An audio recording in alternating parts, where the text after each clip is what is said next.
নমস্কার বন্ধুরা, শ্রাবণী রান্নাঘরে আপনাদের সবাইকে স্বাগত জানিয়ে আমি আবারও একটা রান্নার ভিডিও নিয়ে আপনাদের সামনে চলে এসেছি। আজকের আমি আপনাদের করে দেখাবো পেঁপের কোপ্তা কারি। তাহলে চলুন এই পেঁপের কোপ্তা কারি আমি কিভাবে তৈরি করি সেটা আপনারা একবার দেখে নিন। পেঁপের কোপ্তা কারি বানানোর জন্য প্রথমে আমি এখানে একটা কাঁচা পেঁপে নিয়ে নিয়েছি। আর কাঁচা পেঁপেটাকে কিন্তু ভালোভাবে খোসা ছাড়িয়ে রেখে দিয়েছি, ধুয়ে ভালোভাবে পরিষ্কার করে রেখে দিয়েছি। এইবারে আমি একটা প্লেট নিয়েছি। প্রথমে আমাকে কাঁচা পেঁপেটাকে এরকম একটা কুড়ুনির সাহায্যে কুড়ে নিতে হবে। খুব ভালোভাবে কিন্তু পেঁপেটা প্রথমে কুড়ে নেব। পেঁপেটা আমি এখানে খুব ভালোভাবে গ্রেট করে রেখে দিয়েছি। এবারে পেঁপেটাকে আমি সরিয়ে রেখে দেব। আর অন্যদিকে আমি গ্যাসটা অন করে একটা কড়া বসিয়ে দিলাম। এবার আমি কড়ার মধ্যে দেব জল। কড়ার মধ্যে আমি বেশ কিছুটা পরিমাণে জল দিয়ে দিলাম।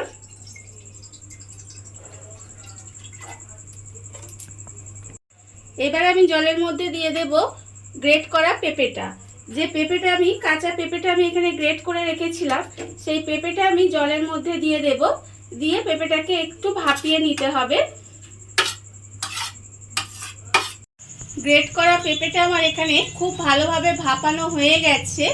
এইবারে আমি গ্রেট করা পেঁপেটাকে জল ঝরিয়ে ভালোভাবে জল ঝরিয়ে নেব। জল ঝরিয়ে আমি আলাদা করে তুলে রেখে দেব। এইভাবে আমি আলাদা করে পেঁপেটাকে তুলে রেখে একটু ঠান্ডা করে নিতে হবে। গ্রেট করা পেঁপেটাকে ভাপিয়ে নিয়ে তুলে জল ঝরিয়ে রেখে দিয়েছি। এইবারে আমি একটা বাটি নিয়ে নিয়েছি। বাটির মধ্যে প্রথমে আমি দিয়ে দেব যে গ্রেট করা পেঁপেটাকে আমি ভাপিয়ে রেখেছিলাম, সেই পেঁপেটা আমি বাটির মধ্যে দিয়ে দিলাম। এইবারে আমি এর মধ্যে দেব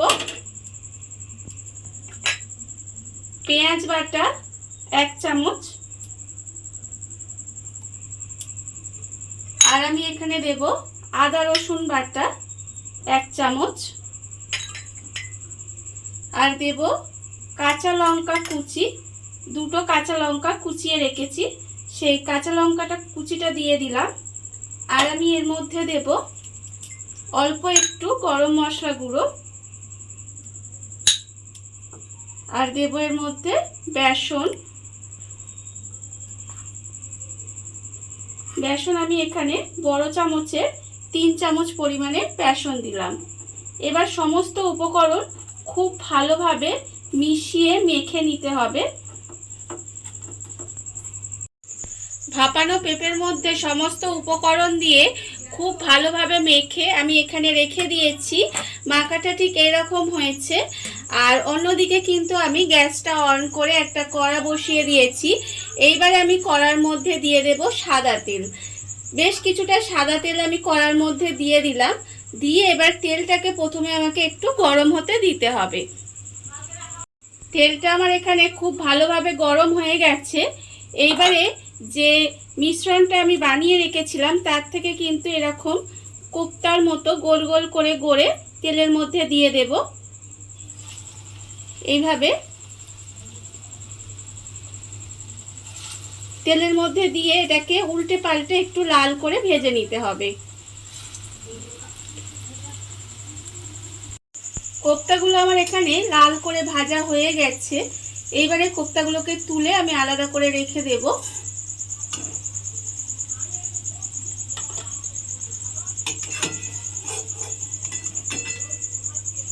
কোপ্তাগুলো আমি তুলে আলাদা করে রেখে দিলাম। আর আবারও কিন্তু ওই তেলের মধ্যে একইভাবে এইভাবে গোল গোল করে কোপ্তাগুলো দিয়ে ভেজে নিতে হবে।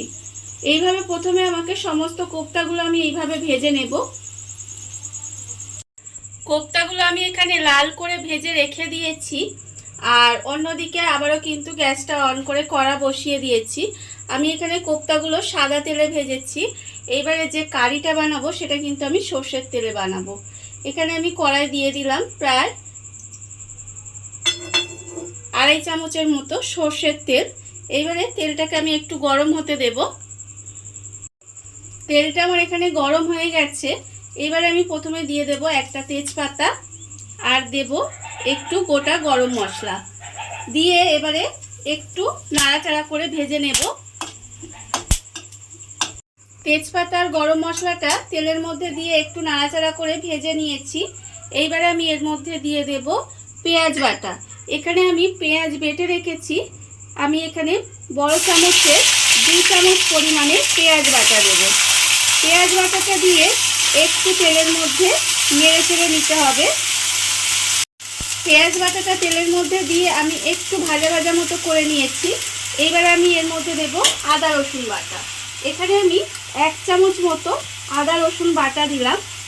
আদা রসুন বাটাটা দিয়েও কিন্তু আমি একটু কষিয়ে নেব, যাতে রসুনের যে কাঁচা একটা গন্ধ থাকে সেটা চলে যায়।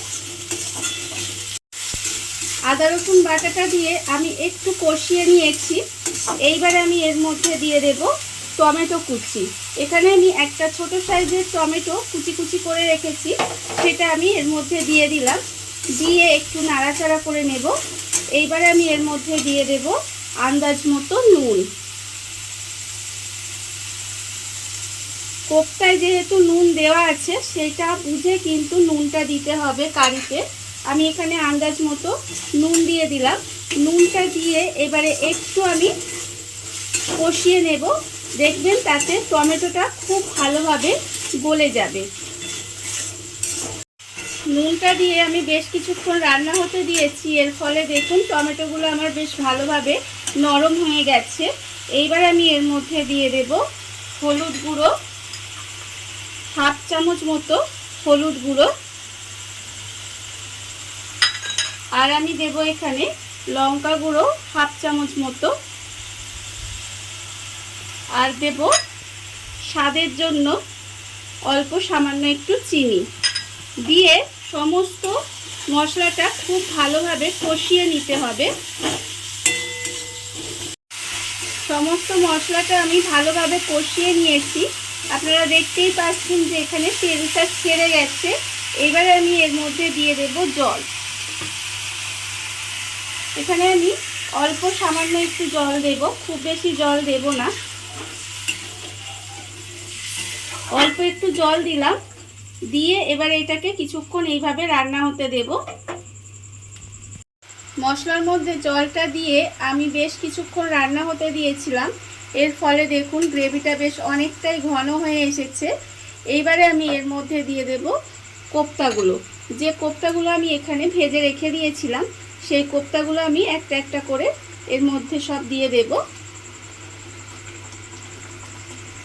কোপ্তাগুলো দিয়ে একটু উল্টে পাল্টে গ্যাসটা কমিয়ে এইভাবে একটু রান্না হতে দেব।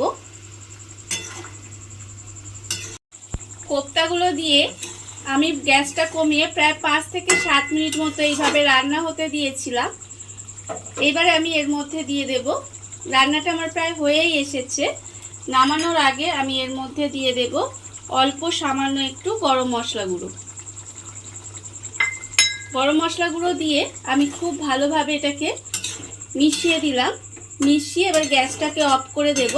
দিলেই কিন্তু আমার রান্নাটা রেডি হয়ে যাবে। দেখুন বন্ধুরা, বাড়িতে থাকা কত অল্প উপকরণ দিয়ে কত অল্প সময় কত সুন্দর একটা পেঁপের কোপ্তা কারি তৈরি হয়ে গেছে, আপনারা দেখতেই পেলেন। আর এই ভিডিওটা যদি আপনাদের ভালো লেগে থাকে তাহলে লাইক করবেন, কমেন্ট করবেন আর সাবস্ক্রাইব করবেন আমার চ্যানেলকে। আজ এই পর্যন্ত, নমস্কার।